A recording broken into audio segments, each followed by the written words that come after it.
selamat pagi.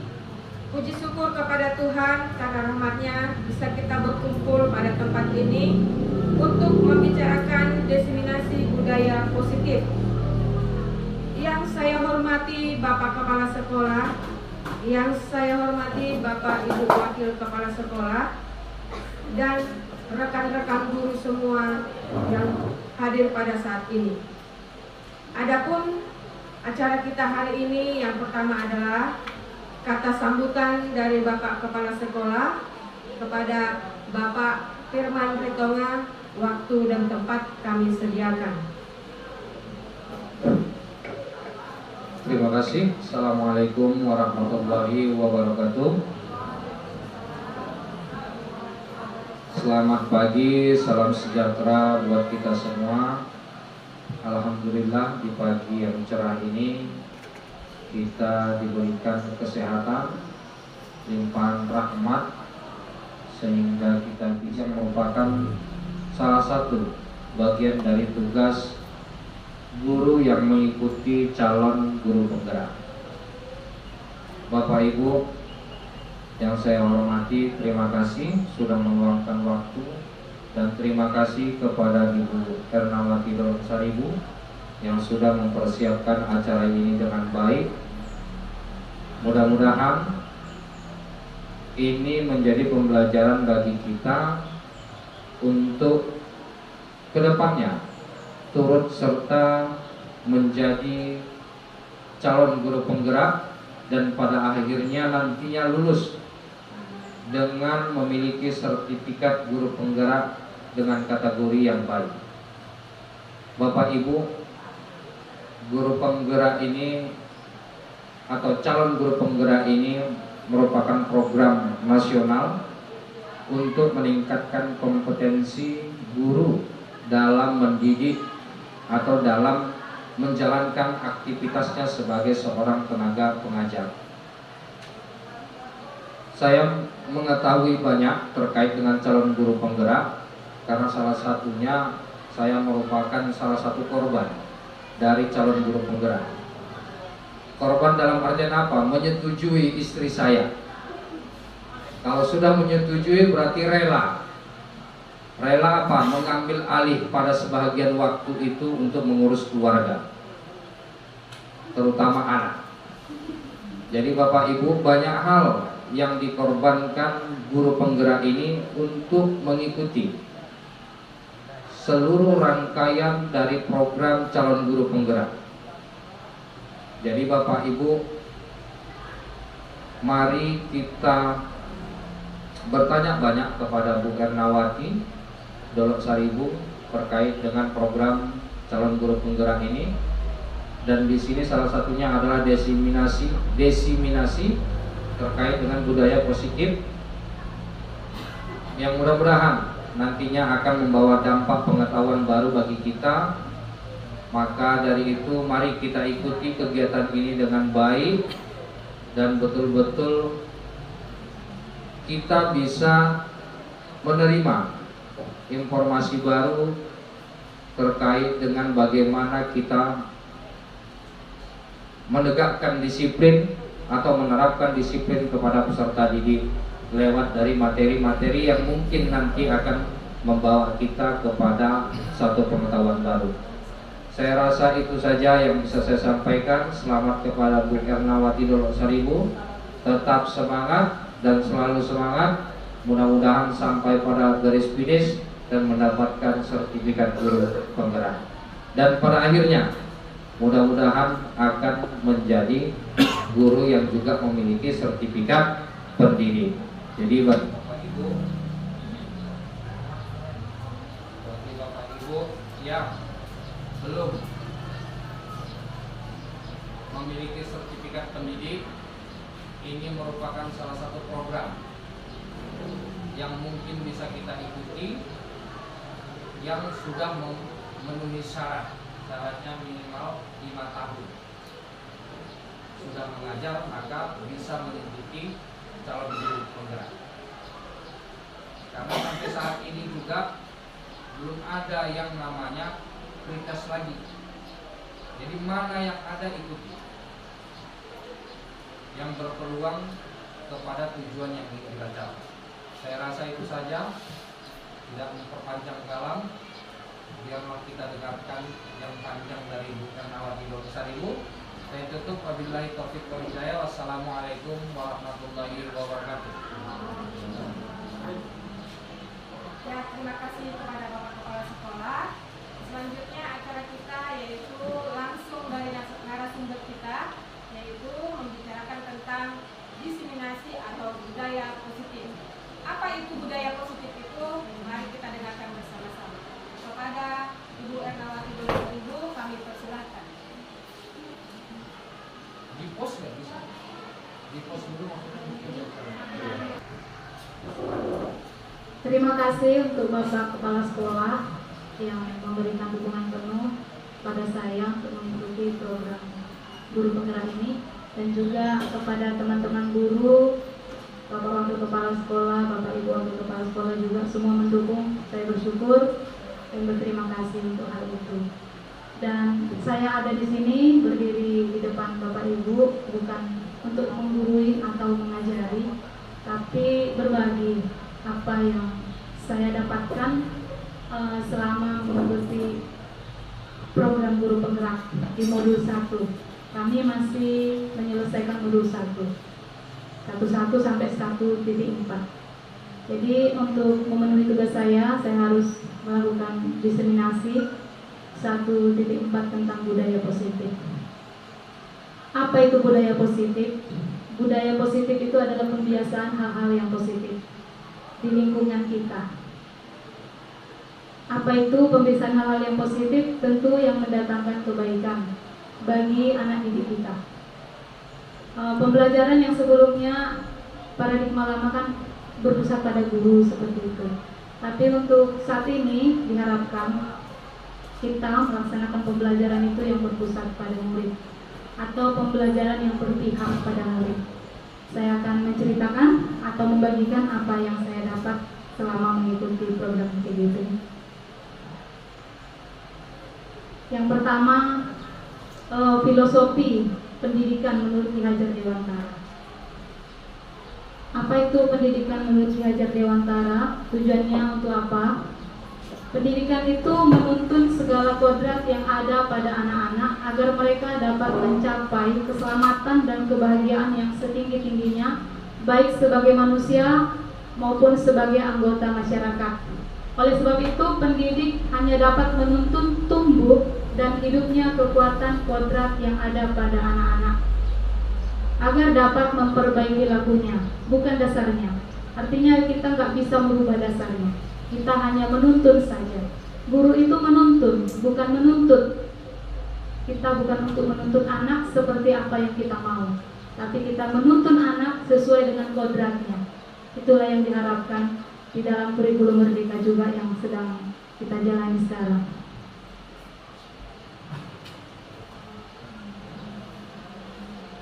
Selanjutnya, apa itu budaya positif? Nilai-nilai atau keyakinan universal yang diterapkan di sekolah atau hal-hal yang biasa kita lakukan baik di kelas maupun di sekolah untuk menanamkan nilai-nilai kebajikan pada murid kita agar murid dapat berkembang menjadi pribadi yang kritis, penuh hormat dan bertanggung jawab, dan merupakan pembiasaan yang bernilai positif yang di dalamnya mengandung sejumlah kegiatan yang menumbuhkan karakter murid. Jadi yang saya dapatkan di dalam budaya positif ini, yang pertama, kita dulu yang harus melakukannya. Kita sebagai guru, kita dulu yang pertama melakukannya. Baru kita bisa mengajak murid kita juga seperti apa yang sudah kita lakukan.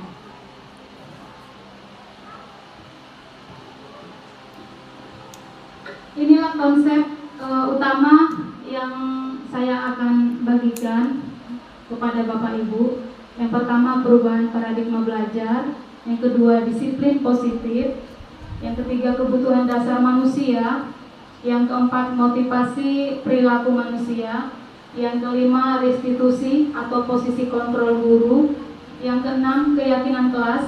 Yang ketujuh, segitiga restitusi.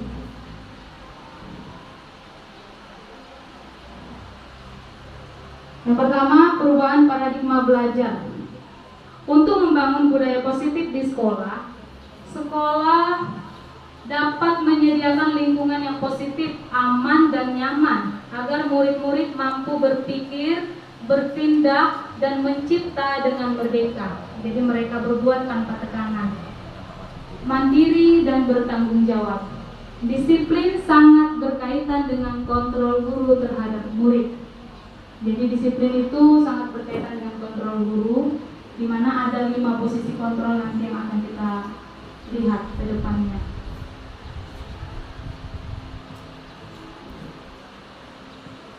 Ini kita coba ya.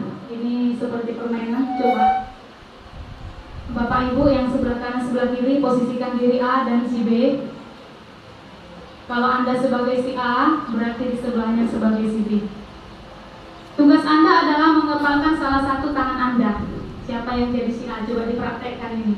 Siapa yang jadi si A, siapa yang menjadi si B, sepakati aja. Kita praktekkan. Oke. Udah sepakat siapa jadi si A? Sekarang posisi si A mengepalkan salah satu tangannya di kepal.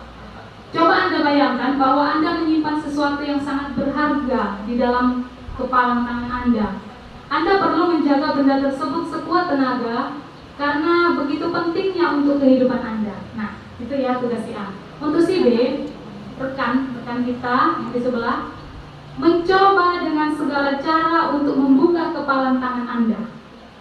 Teman Anda B boleh membujuk, menghardik, mengintimidasi, memarahi, menggoda, menggelitik, bahkan menawari Anda uang agar Anda bersedia membuka kepalan tangan Anda. Coba dipraktekkan. Si A bertahan ya, bertahan. Bagaimana akhirnya nanti? Apakah berhasil si B membuka kepalan tangan si A? Si B harus berusaha supaya si A membuka kepalan tangannya. Coba. Anggap yang dipegang si A ini sesuatu yang sangat berharga, yang berharga sekali. Tenaga atau pakai pikiran? Itu dia. Kita pakai pemikiran. Sudah? Bisa terbuka? Ada yang bisa, ada yang tidak? Bisa Bu, saya bisa Bu. Bisa. Iya. Karena saya pakai tenaga Bu, nggak pakai pemikiran. Nah, baik, ini ada pertanyaan. Apakah Anda maksudnya si A atau B membuka kepalan tangan Anda? Mengapa? Apa alasan Anda? Oke, ada yang mengatakan tidak, karena ini sangat berharga, saya tidak mau buka. Tapi ada yang berhasil membuka.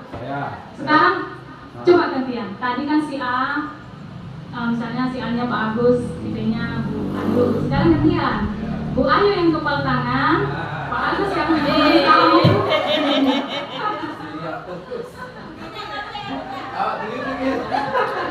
Bagaimana caranya? Harus berusaha sampai tangannya terbuka.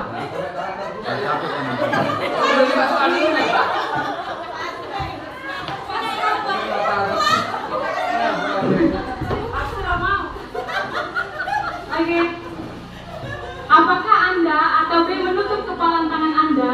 Mengapa? Apa alasan Anda atau B tetap menutup kepalan tangan Anda? Langsung membuka Bu, karena dia yakin. Oh, iya. Ada yang langsung yakin jadi membuka. Karena yakin, karena terlalu nekat. Daripada dipegang ya Iya. Pak. Diserahkan ke orang yang benar. Nah, di sini kita mau bahas tentang positif kontrol tadi. Dalam kegiatan ini sesungguhnya siapa yang memegang kendali atau kontrol untuk membuka atau menutup tangan Anda? Siapa sebenarnya pegang kendali? Iya benar, kita sendiri ya. Kalaupun orang lain berusaha membuka kepalan tangan kita, kalau kita tidak mau, itu tidak akan terbuka. Jadi di sini tidak ada cerita menang kalah, tapi di sini artinya hal yang positif. Tentu kita membuka tangan kita ada melihat di sana hal yang positif, yang berguna, maka kita buka, kan gitu. Nah, si B pun berusaha untuk membuka kepalan tangan kita karena dia tahu di sana juga ada hal yang berguna. Jadi diharapkan dari budaya positif ini tidak ada kalah menang, semua menang-menang. Gurunya menang, siswa semuanya juga menang, kira-kira begitu. Tidak ada yang kalah. Kita lanjut. Teori kontrol.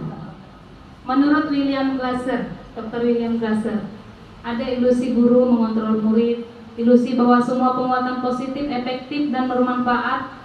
Penguatan positif atau bujukan adalah bentuk-bentuk kontrol. Yang ketiga, ilusi bahwa kritik dan membuat orang merasa bersalah dapat menguatkan karakter. Yang keempat, ilusi bahwa orang dewasa memiliki hak untuk memaksa. Ini menurut teori William Glasser.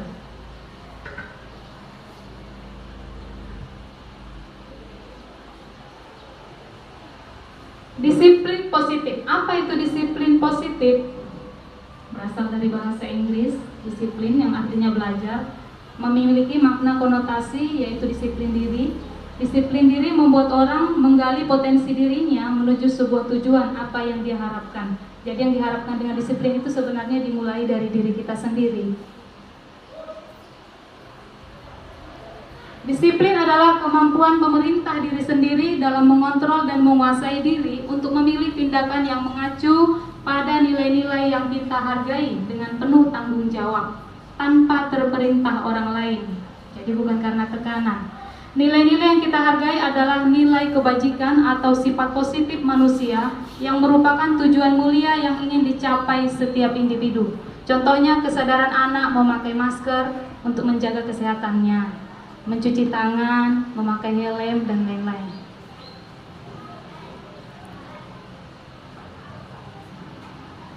Tujuan mulia dari penerapan disiplin positif adalah agar terbentuknya murid-murid yang berkarakter. Inilah tujuan dari disiplin positif itu.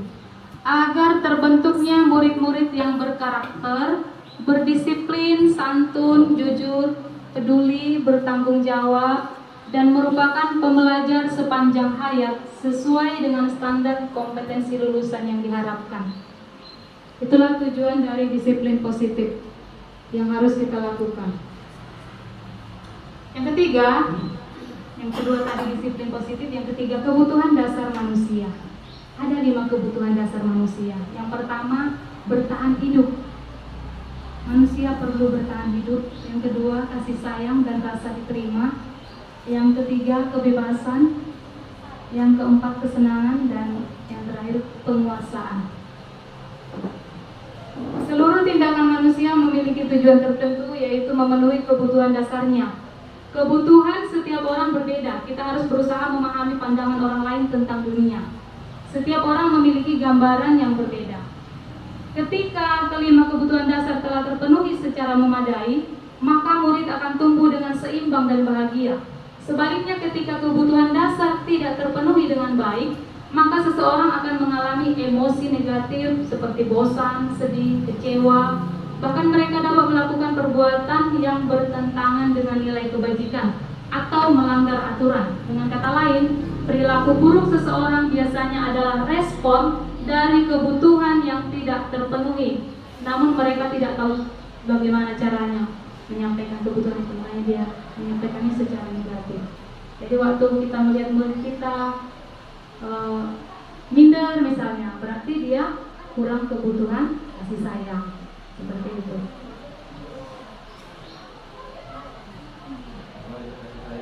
Ini ada kasus, coba kita lihat. Bu Ayu merupakan guru kelas, ini SD ya, diangkat dari kasus ini SD. SD Negeri Mawar Melati sedang bingung menghadapi salah satu muridnya di kelas yang bernama Ali. Beberapa anak datang mengeluh dan bercerita tentang tingkah Ali yang suka meminta bekal makanan murid yang lain secara paksa. Jadi dia nggak bawa bekal dari rumah, dipaksanya temannya meminta bekalnya. Jika Bapak Ibu menghadapi kasus seperti Bu Ayu, apa yang Bapak Ibu lakukan? Menurut Bapak Ibu, kira-kira apa alasan Ali melakukan hal tersebut? Kenapa dia memaksa temannya memberikan bekalnya? Ada beberapa kemungkinan jawabannya. Dalam konteks penerapan disiplin positif, Bu Ayu sebaiknya mencari tahu alasan Ali melakukan tindakan tersebut agar mengetahui kebutuhan mana yang sedang berusaha dipenuhi oleh Ali. Yang pertama, bertahan hidup ya. Mungkin Ali merasa lapar, orang tuanya tidak membawakan dia bekal, jadi dia memaksa temannya meminta bekalnya. Yang kedua, kasih sayang atau rasa diterima. Teman Ali jadi perhatian Ali, supaya diperhatikan dia, jadi dibuatnya seperti itu. Yang ketiga, Ali merasa hebat karena temannya jadi takut. Menakut-nakuti temannya, dia merasa lebih berkuasa. Berarti dia menginginkan kebutuhan penguasaan, jadi berkuasa seperti itu. Yang keempat, kebebasan. Ali merasa bosan dengan bekal yang dibawakan oleh orang tuanya. Bosan dia, itu aja makanannya. Jadi dia mau menikmati makanan orang lain, bebas. Yang berikutnya, Ali hanya iseng, ini kesenangan ya, jahil. Ali hanya iseng dan ingin mencari kesenangan karena melihat wajah kekesalan temannya. Jadi waktu temannya kesal, senang dia. Itu kebutuhan kesenangan ini yang mau dipenuhi. Jadi waktu anak melakukan suatu kesalahan, kita perlu tahu apa sebab dia berbuat seperti itu. Sebenarnya dia ingin memenuhi kebutuhan apa dalam dirinya.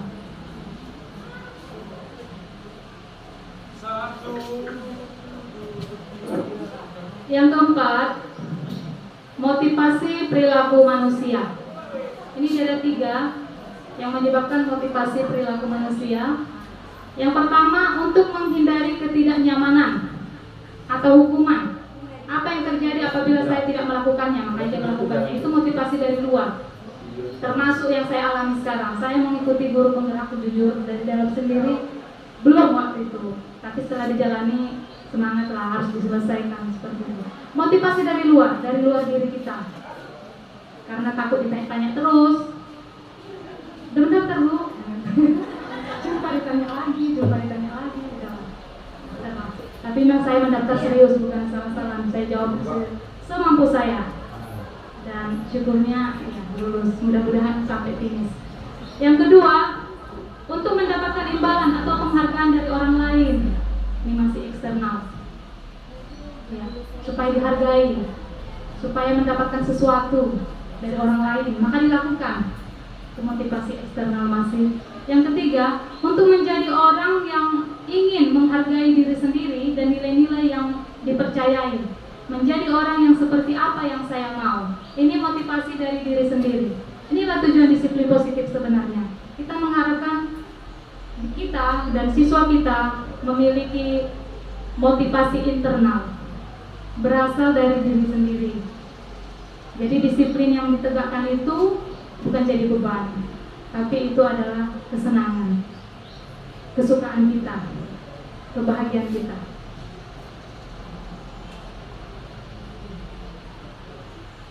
Di dalam disiplin ini ada hukuman dan sanksi. Ini ada kasus.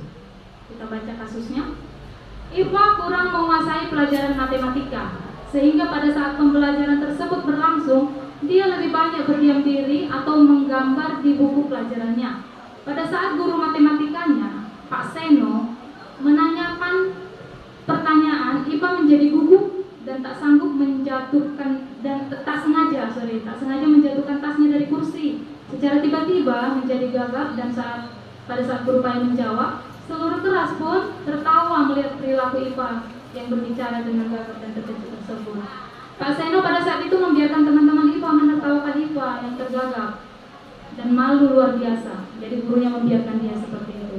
Dan malahan minta Iva untuk maju ke depan. Disuruhnya lagi maju ke depan. Berdiri di depan kelas sambil menunjuk hidungnya karena tidak bisa menjawab pertanyaan Seno. Jadi seperti ini ya, dihukum di depan. Pertanyaan Pak Seno. Kelas makin gaduh dan anak-anak pun tertawa melihat Iva di depan kelas memegang ujung hidungnya. Apakah Anda setuju dengan tindakan Pak Seno terhadap Iva? Nah, ini pertanyaan untuk kita. Apakah kita setuju dengan tindakan Pak Seno tadi? Membuat si Iva ditertawakan teman-temannya. Sementara dia kurang menguasai pelajaran matematika. Kawannya sudah maju di depan, dia masih di belakang gitu. Apakah kita setuju dengan tindakan Pak Seno? Apa alasannya?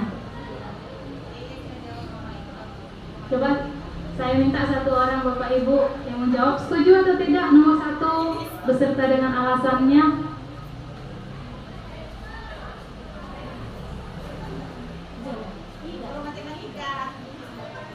Boleh Bu Inka?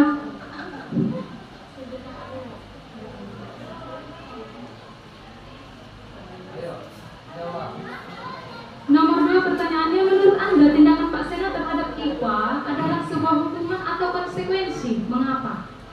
Ini kita membandingkan hukuman dan konsekuensi. Apakah tindakan Pak Seno terhadap IPA itu hukuman atau konsekuensi? Hukuman, betul ya, hukuman. Bukan konsekuensi.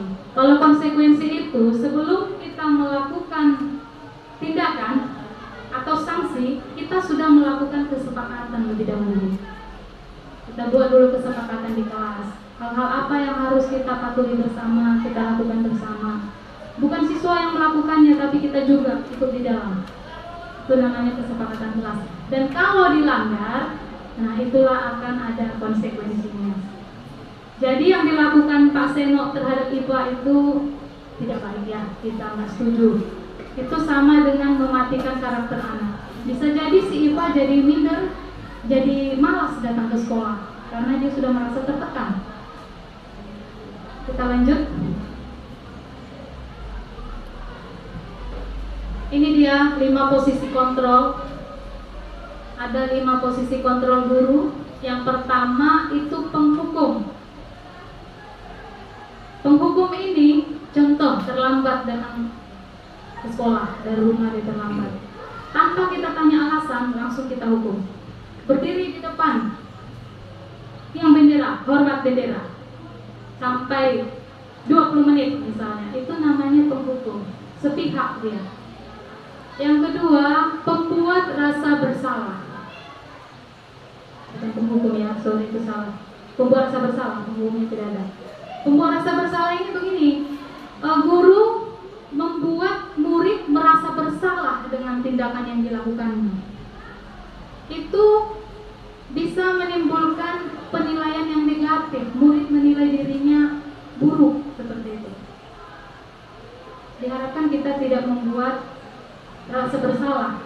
Tapi yang diharapkan dari posisi kontrol ini pada akhirnya kita bisa melakukan posisi manajer, guru sebagai manajer. Ada kesalahan itu, maaf ya, double. Yang ketiga, posisi teman, guru sebagai teman. Yang keempat, pemantau. Dan yang kelima, manajer. Lanjut. Ini kasus, ini kisah seorang anak bernama Naren, siswa SMP yang terlambat hadir 15 menit di sekolah. Kita lihat videonya. Di dalam video ini ada 5 posisi kontrol tersebut.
bentak siswanya. Tak ada kapok-kapoknya sih kamu, setiap hari terlambat. Sana keliling lapangan 2 kali. Disuruh berlari di lapangan. Anaknya protes, kenapa saya harus keliling lapangan basket, Bu? Jadi gurunya mengatakan, kamu melawan, berani-beraninya menjawab. Gurunya tidak mencari tahu apa alasan anak ini terlambat. Sering terlambat itu apa penyebabnya.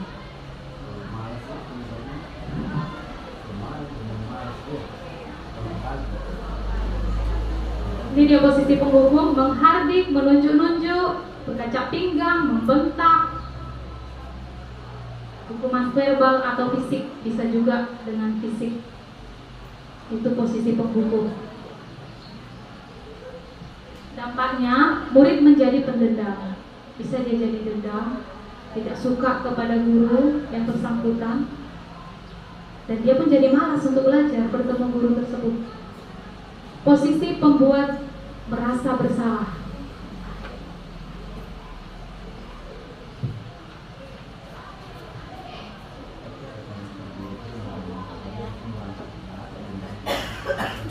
Siswanya dipanggil,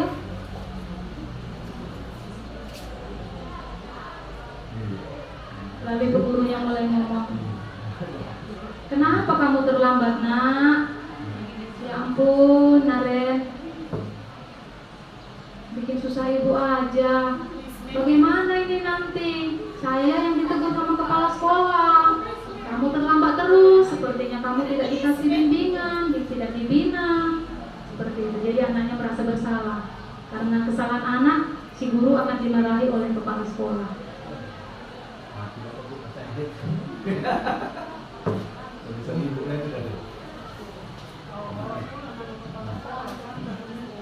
Ditegur maksudnya gurunya, kenapa anaknya tak ada perubahan seperti itu.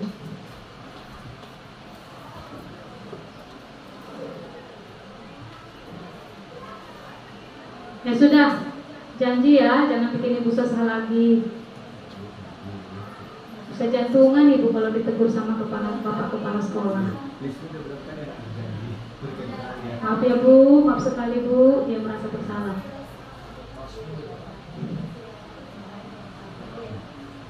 Pembuat guru sebagai pembuat merasa bersalah ini cenderung bahasanya lembut, tenang, tapi kata-katanya menyalahkan murid. Nah, akibatnya nanti si murid ini bisa merasa minder, negatif dia memandang dirinya. Bisa dia memandang tak berguna aku ini, menyusahkan orang aja kerja aku, bisa seperti itu. Nah, rendah diri dan menarik diri dari lingkungan, itu akibatnya. Posisi teman ini yang paling unik saya rasa. Sampai di posisi teman itu pun belum maksimal ya, walaupun sudah positif sih, sudah baik, tapi diharapkan kita tidak sebatas sampai di posisi teman. Sudah lebih santai gurunya berbicara dengan muridnya.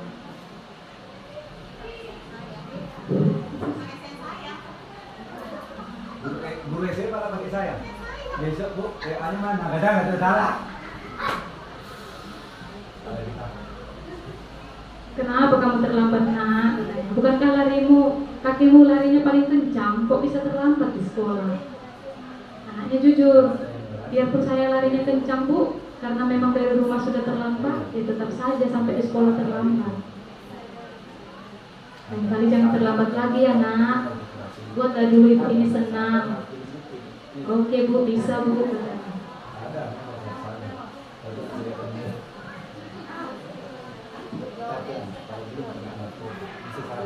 Posisi yang ketiga tadi sebagai teman. Suara guru ramah, bersahabat, ada senda gurau, suasana hangat. Murid merasa senang, aman dan nyaman dengan guru.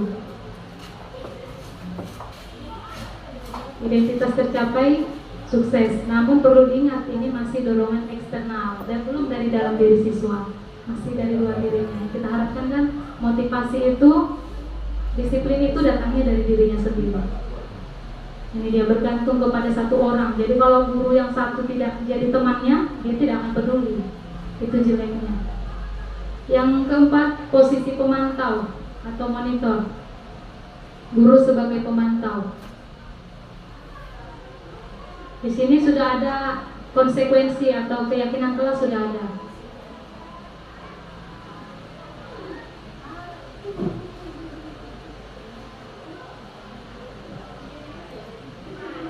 Apa peraturan sekolah kita tentang jam berapa kita harus masuk sekolah, nak? Katanya sama si Naren. Naren menjawab, jam 7 Bu, jam 7 kita harus di sekolah. Betul, sekarang sudah jam 7.20. Sudah tahu konsekuensinya? Si Naren paham, karena mereka sudah ada kesepakatan sebelumnya. Saya tinggal di kelas pada jam istirahat 20 menit. Benar, konsekuensinya kamu harus tinggal di kelas.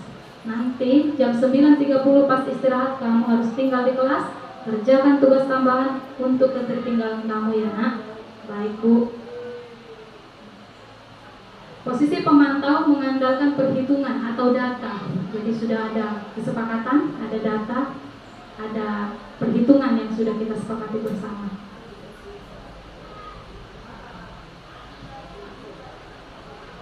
Seorang pemantau menunjukkan bahasa tubuh, ekspresi wajah yang datar dan cenderung formal. Yang kelima, ini posisi manajer. Diharapkan kita sebagai guru melaksanakan posisi kontrol di lingkungan kita, dan diharapkan itu adalah posisi manajer dan posisi kontrol dan posisi manajer. Karena di dalam posisi kontrol dan posisi manajer itu posisi sebagai teman pun sudah ada di sana. Media terlambat juga. Sekarang bagaimana ini Naren? Si Naren menjawab, maaf Bu, saya lupa setel jam alarm. Tanya lagi keyakinan sekolah. Menurut kamu keyakinan sekolah yang mana yang kamu lalaikan? Menghargai diri sendiri dan orang lain. Ya, dia kurang menghargai dirinya sendiri sehingga dia terlambat, dan orang lain juga. Jadi bagaimana prinsip saling menghargai?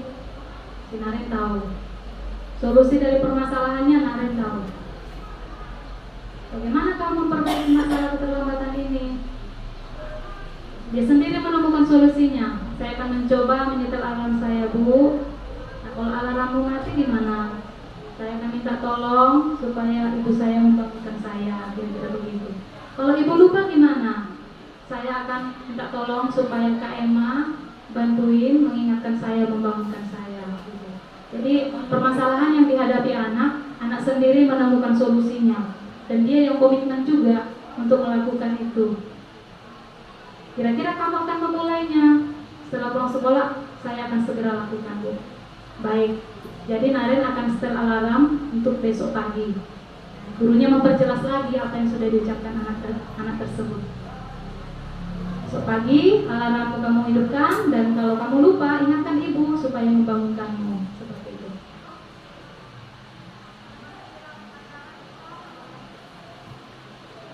Selanjutnya anak disuruh masuk ke dalam kelas mengikuti pembelajaran seperti biasa. Posisi manajer adalah posisi kontrol yang disarankan untuk membimbing murid. Suara manajer itu netral, tidak emosional, tidak terlalu ramah, tidak bernada tinggi.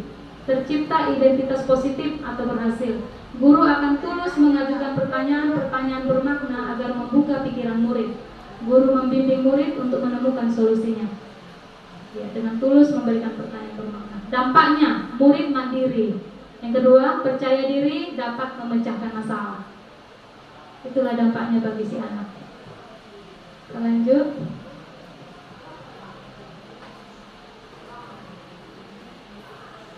Nah, posisi manajer netral ya, suaranya tidak emosional, tidak terlalu ramah juga, tidak bernada tinggi, penguasaan dirinya ada pada guru. Tercipta identitas positif atau berhasil. Jadi si anak tadi menyadari dirinya, kekurangannya, kesalahannya, dan dia sendiri bisa temukan solusi dari permasalahannya. Guru akan dengan tulus mengajukan pertanyaan-pertanyaan bermakna. Jadi guru sendiri yang bertanya, siswanya menjawab. Tugas guru hanya memberikan pertanyaan-pertanyaan pemantik sama si anak. Guru membimbing murid untuk memecahkan masalah dengan mandiri. Dampak posisi manajer, itu tadi kita lihat tadi ya kan, murid mandiri, percaya diri, dia belajar dari kesalahannya. Posisi manakah yang menurut Bapak Ibu dapat menunjang motivasi murid? Posisi manajer. Kalau posisi teman tadi itu dari luar dirinya. Penghukum tadi itu lebih parah lagi.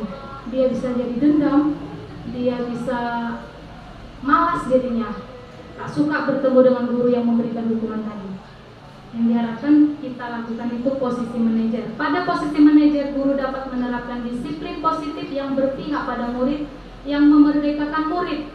Tujuan seorang guru yaitu menciptakan murid-murid yang mandiri, merdeka, dan bertanggung jawab. Inilah sebenarnya tugas kita yang diharapkan Kemendikbud dan juga yang diharapkan anak-anak. Karena anak murid kita yang sekarang, mereka lah yang akan mengisi kehidupan bangsa kita di masa mendatang. Mau seperti apa, sekaranglah kita mempersiapkan mereka.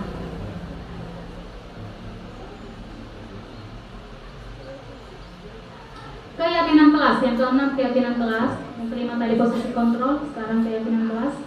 Keyakinan kelas adalah nilai-nilai kebajikan atau prinsip-prinsip yang disepakati bersama terlepas dari perbedaan agama, suku, negara, dan bahasa. Jadi yang secara universal. Menurut Gossen, suatu keyakinan akan lebih memotivasi seseorang dari dalam dirinya, intrinsik. Seseorang akan lebih bersemangat untuk menjalankan keyakinannya daripada hanya sekedar mengikuti peraturan.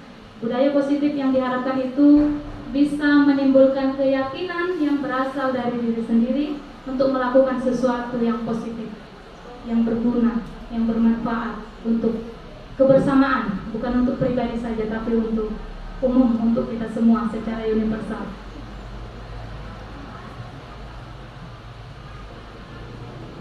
Ada perbedaan peraturan kelas dengan keyakinan kelas, ini dia. Ada keyakinan kelas, ada peraturan kelas. Keyakinan itu nilai-nilai yang diyakini untuk dilakukan. Nah, kalau peraturan itu adalah ketentuan yang disepakati. Contohnya itu ada tanggung jawab, selalu mengembalikan buku ke tempatnya. Apalah keyakinannya itu? Memiliki rasa tanggung jawab. Peraturannya, kembalikan buku pada tempatnya. Jadi kalau meminjam buku dari perpus, mereka akan mengembalikan ke perpustakaan. Dilarang mengganggu orang lain, itu peraturan. Keyakinannya apa? Menghormati orang lain. Ini harus kita terapkan sebenarnya di masing-masing kita.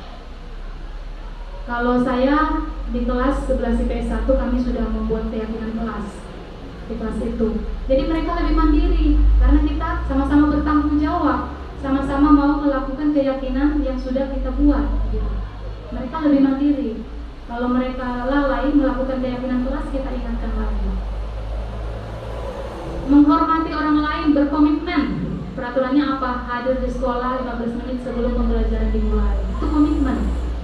Itu menghargai orang lain, termasuk menghargai dirinya sendiri. Keyakinan keselamatan atau menghargai orang lain, dilarang melakukan kekerasan.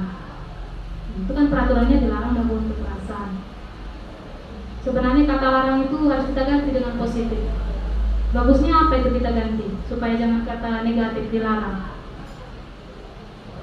Peduli dengan orang lain, mungkin itu ya. Care, ikut merasakan penderitaan yang dirasakan orang lain. Itu bisa kita buat. Dilarang menggunakan narkoba, berarti apa ini? Kesehatan. Itu kan peraturan. Kalau kita mau buat kesepakatan kelas, peraturan dengan kesepakatan itu sepertinya mirip tapi berbeda. Kalau kesepakatan itu kata-katanya positif, tidak ada kata-kata negatif. Jadi kalau kita buat ini jadi kesepakatan kelas, bisa kita ganti. Dilarang itu kita buat hargai diri sendiri, jangan dirusak. Ada juga kata negatifnya ya, jangan apa contohnya ya, supaya peraturan. Menghargai diri sendiri dan orang lain, mungkin itu lebih tepatnya. Sayang terhadap diri sendiri dan orang lain, mungkin itu lebih tepatnya.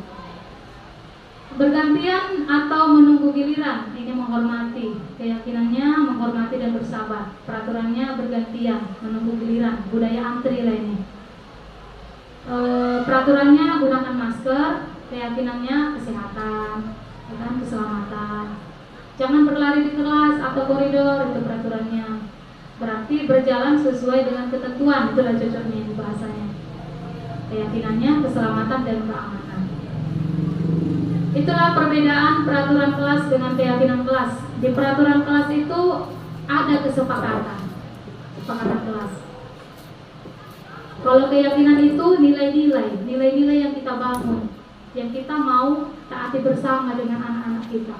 Itulah keyakinan. Lanjut. Yang ketujuh, yang terakhir, segitiga restitusi. Apa itu segitiga restitusi? Suatu proses dialog yang dijalankan oleh guru atau orang tua agar dapat menghasilkan murid yang mandiri dan bertanggung jawab. Kita diharapkan sebagai guru itu bisa berdialog luas dengan anak kita.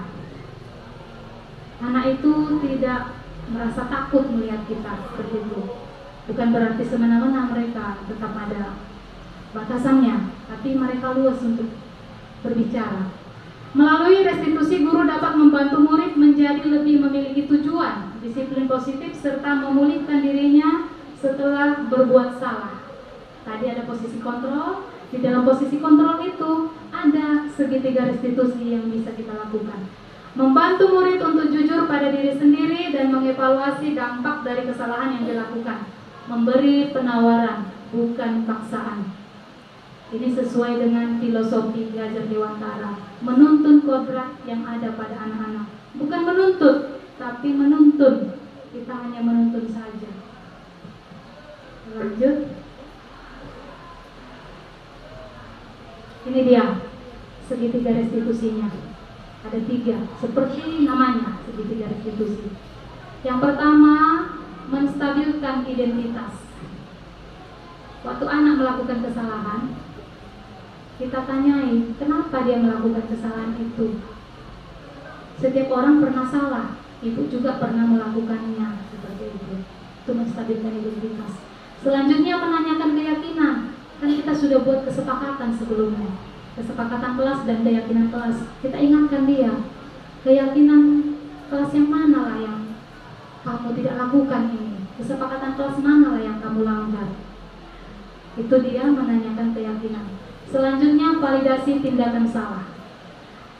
Di validasi tindakan salah ini, disinilah kita arahkan anak untuk menemukan solusinya. Jadi bagaimana ini? Kamu sudah terlambat 15 menit. Bagaimana ini jalan keluarnya? Dia sendiri akan berpikir, oh ya Bu, saya terlambat itu karena bangun kesiangan. Lalu bagaimana jalan keluarnya? Bagaimana solusinya? Besok saya tidak akan bangun kesiangan lagi. Bagaimana cara kamu untuk tidak bangun kesiangan? Saya tadi malam tidurnya jam 12 malam.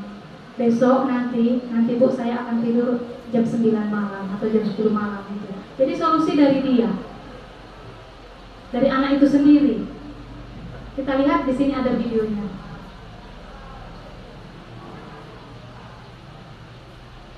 Oke, kita baca di sebentar ini. Tahapan segitiga restitusi. Berbuat salah itu tidak apa-apa. Ini menstabilkan. Bukan berarti kita setuju sama anak yang melakukan kesalahan. Artinya anak supaya jangan merasa dirinya negatif, buruk. Bukan setuju kita. Oh, kalau itu salah-salah terus, tidak. Kita menstabilkan identitasnya. Kita katakan berbuat salah itu tidak apa-apa. Tidak ada manusia yang sempurna. Bisa itu kata-kata kita. Saya juga pernah melakukan kesalahan seperti itu. Kita bisa menyelesaikan permasalahan ini. Nah, mari kita cari solusi dari permasalahan yang kamu alami. Ayo kita cari solusinya bersama-sama. Itu menstabilkan identitas. Jadi kalau kita lakukan seperti ini, anak memang nggak merasa takut, memang nggak takut dia. Tapi kalau seperti yang pertama tadi, langsung hukuman kita kasih, begitu dilihatnya kita berdiri, dia sudah takut. Dan di dalam hatinya ada kebencian. Setelah menstabilkan identitas, selanjutnya kita validasi tindakan tadi. Kamu punya alasan ya melakukan hal itu. Kamu pasti ada alasannya kenapa terlambat. Ceritakanlah dulu apa alasannya. Nanti diceritakannya apa alasannya. Lalu kita sama-sama cari solusinya. Gimana lah penyelesaian dari permasalahan yang kamu alami ini. Gimana kita buat? Menurutmu gimana? Anaknya disuruh berpikir. Gimana solusinya? Setelah diketahui apa tindakan yang salah tadi, sebabnya apa? Ini dia, masuklah ke keyakinan. Kembali menanyakan tadi, ingatkan kembali.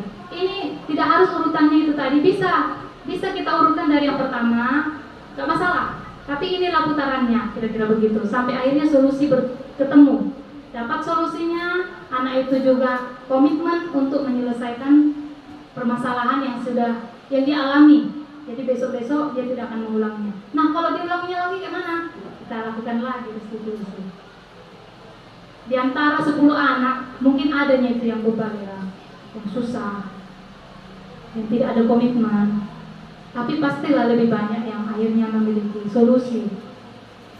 Jadi yang diharapkan itu adalah budaya positif yang berasal dari dirinya sendiri. Kita guru itu hanya membimbing, menuntun mereka sampai mereka menemukan sendiri apa yang harus mereka putuskan dan lakukan. Itulah yang saya dapatkan dari pembelajaran selama mengikuti guru penggerak ini. Ini ada videonya, kita lihat.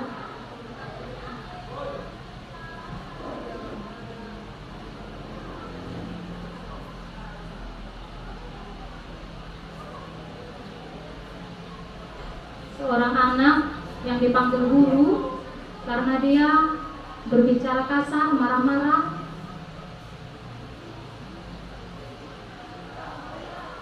Gurunya mengatakan, sudah lama Sarah kita tidak ketemu ya. Ya Pak, kesal banget. Masa aku dikata-katai? Aku marah lah. Kesal kali aku tadi. Dilampiaskannya semua isi hatinya.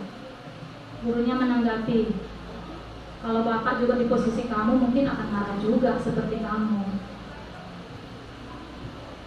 Kemudian, kamu mau melakukan apa? Bilangnya, saya langsung ngatai Eka lah. Saya bentak dia di depan teman-teman lain, tak peduli. Dilampiaskannya emosinya. Gurunya bertanya lagi, pasti kamu punya alasan kan untuk melakukan itu? Iya Pak, saya dituduh tukang fitnah itu. Dibilangnya aku kata-kata yang gak bagus, gitulah kira-kira. Peran guru di sini sebagai validasi tindakan yang salah. Anaknya menyadari bahwa perbuatannya itu salah. Akhirnya, tapi dia mengatakan tadi, saya Pak gemes, saya marah, kesabaran saya hilang. Anaknya, bapak gurunya tidak memojokkan si anak, tidak. Justru gurunya mengatakan, syukurlah kamu tidak melakukan yang lebih parah, gitu, nggak lebih fatal. Kamu masih bisa menguasai diri, kira-kira begitu lagi. Tapi ditanya lagi sama si anak, keyakinan kelas mana lah yang kamu langgar? Apakah kamu senang hidupmu seperti itu? Hidup dalam emosi, marah-marah terus? Tidak apa. Saya juga gak sejahteranya marah-marah. Keyakinan mana yang kamu langgar itu? Menghargai orang lain. Saya sudah melanggar keyakinan kelas menghargai orang lain. Dia menyadari perbuatannya. Si guru mengarahkan dia supaya dia kembali melakukan keyakinan yang sudah disepakati bersama. Dan sekarang emosinya sudah mereda. Dia bisa diajak kerjasama.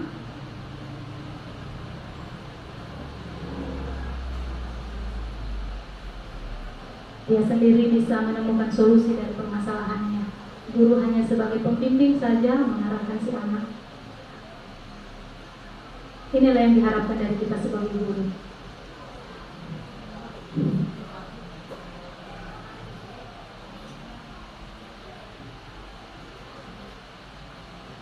Bapak gurunya, gimana? Ya lah Pak, senang lah kalau saya bisa menahan diri, saya bersabar. Pasti hati saya pun tidak kacau, kan gitu. Kalau marah-marah kan hatinya pasti kacau. Itulah dia. Dan yang terakhir adalah terima kasih sudah mendengarkan diskusi dari saya. Untuk perbaikan ya, saya sadar, saya merasa juga enggaknya sempurna, belumnya maksimal kali persiapan sebelum juga. Saya minta masukan dari Bapak Ibu juga, dan Kalau ada yang ditanyakan yang bisa kita diskusikan juga, silahkan. Saya akan menjawab sebisa saya. Terima kasih. Terima kasih kepada narasumber. Jika ada Bapak Ibu ingin bertanya tentang budaya positif, waktu dan tempat kami persilahkan. Silakan Pak Saleh.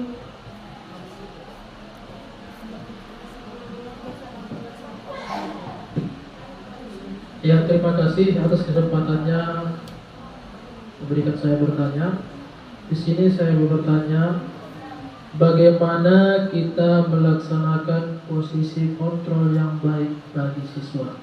Bagaimana kita melaksanakan posisi kontrol yang baik pada siswa, gitu ya Pak? Dan Pak, saya akan menjawab.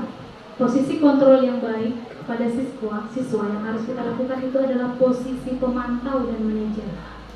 Jadi sebelum kita memulai pembelajaran, siogianya, ini kan semester baru, kita buat kesepakatan kelas dulu.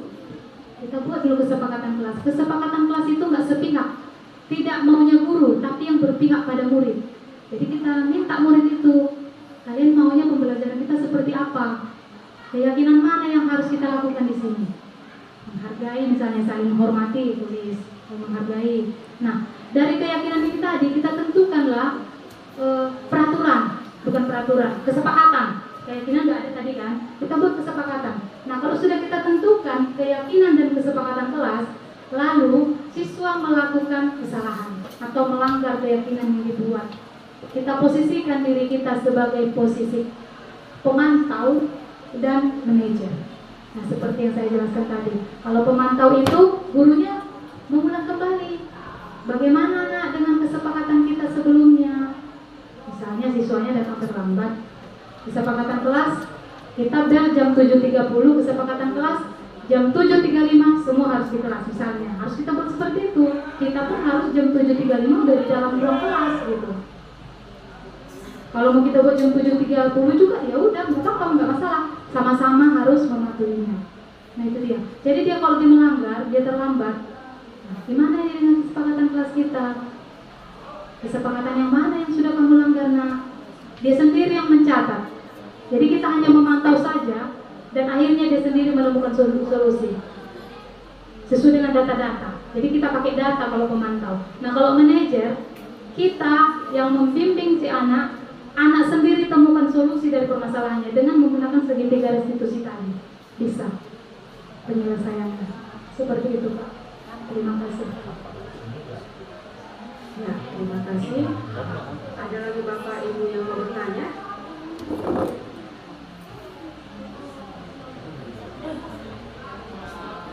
Saya pikir, saya rasa sudah paham semua ya Bu.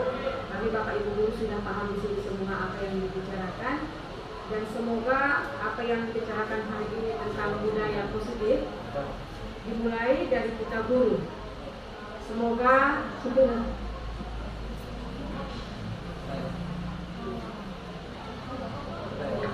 ada lagi yang bertanya. Oh, kepada Bapak Kepala Sekolah, silakan. Terima kasih. Jadi saya sangat tertarik dengan materinya terkait dari bagaimana kita memberikan pandangan ataupun bagaimana kita dapat menyadarkan si peserta didik kita terhadap apa yang mereka lakukan. Saya lebih kepada harapan nih, Bu Ernawati Dolosaribu.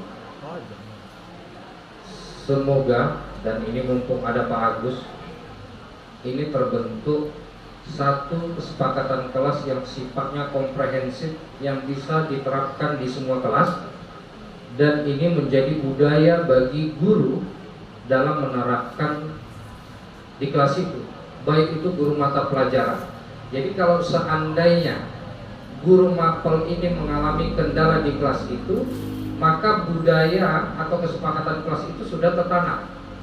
Kemudian kan posisi guru tadi adalah sebagai kontrol, mengingatkan kembali, mengulang kembali terkait dengan budaya positif yang di kelas itu, kesepakatan yang ada di kelas itu. Jadi ini menjadi budaya yang positif di sekolah kita. Jadi tidak hanya siswa dengan wali kelas, tapi siswa dengan seluruh komponen yang ada di kelas itu, termasuk guru mata pelajaran. Walaupun kesepakatan itu nantinya yang membuat siswa dan wali kelas. Jadi penting bagi kita sekolah meramu nilai-nilai yang mau kita tampilkan atau kita sepakati di dalam kelas itu. Jadi penting Bu Ernawati tolong dan Pak Agus ada satu saat nanti dipertemukan wali kelas supaya Bu Erna bisa memberikan contoh-contoh tersendiri yang sudah diterapkan seperti tadi di kelas IPS untuk bisa kita terapkan secara keseluruhan. Kalau saya rasa, kalau saya guru BK, inilah dia Bapak Ibu. Kalau BK, inilah dia. Kalau kita dulu kuliah materi ilmu pendidikan, ya inilah dia. Materi tentang psikologi anak, ya inilah dia. Kembali kalau dibilang tadi menuntun, ada lagi sampai bahasa ekstrim itu menghamba. Ya Bu ya, ekstrimnya begitu. Dalam kurikulum Merdeka ini guru menghamba kepada siswa. Konteksnya apa menghamba ini? Adalah lebih kepada menggali, menerima dia baik dan buruknya dengan cara yang seperti kita lihat tadi dan kita dengarkan bersama. Saya rasa itu memang balik-balik kepada kesabaran kita.